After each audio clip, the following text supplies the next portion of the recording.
আপনি কি কখনো খেয়াল করেছেন মাসের শুরুতে টাকা থাকে আর মাসের শেষে শুধু একটাই প্রশ্ন, এই মাসেও টাকা গেল কোথায়? আপনি একা নন, ভারতের ৯০% মানুষ এই একই সমস্যায় ভোগে।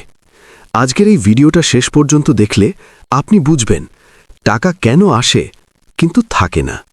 বেশিরভাগ মানুষ ভাবে আরও বেশি আয় করলে সব ঠিক হয়ে যাবে, কিন্তু সত্যিটা হলো সমস্যা আয় না, সমস্যা হলো টাকা ব্যবহারের অভ্যাস। আজ আমি আপনাকে বলবো ৩টে মারাত্মক ভুল যেগুলো ঠিক না করলে আপনি যতই আয় করুন টাকা থাকবে না।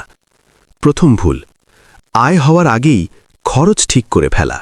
যেমন বেতন আসার আগেই ঠিক হয়ে যায় ইএমআই, শপিং, খাওয়া দাওয়া, নেটফ্লিক্স, মোবাইল রিচার্জ।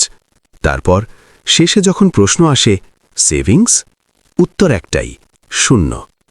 এই ভুলটা করলে টাকা কখনো আপনার হাতে থাকবে না, কারণ আপনি টাকাকে নিজের জন্য কাজ করতে দেন না। দ্বিতীয় ভুল, সেভিংস মানে যা বাঁচে সেটা রাখা। কিন্তু বাস্তবতা কি জানেন?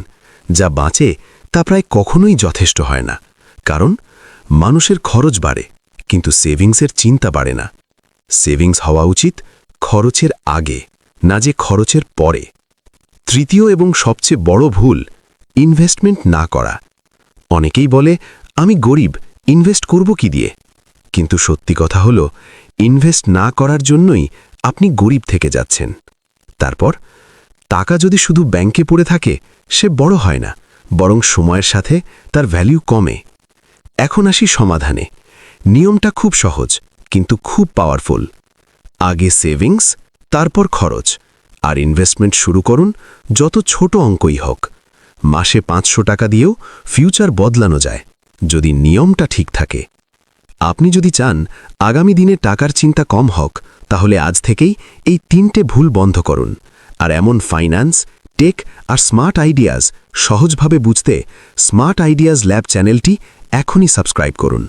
কমেন্টে লিখুন আমি শুরু করছি।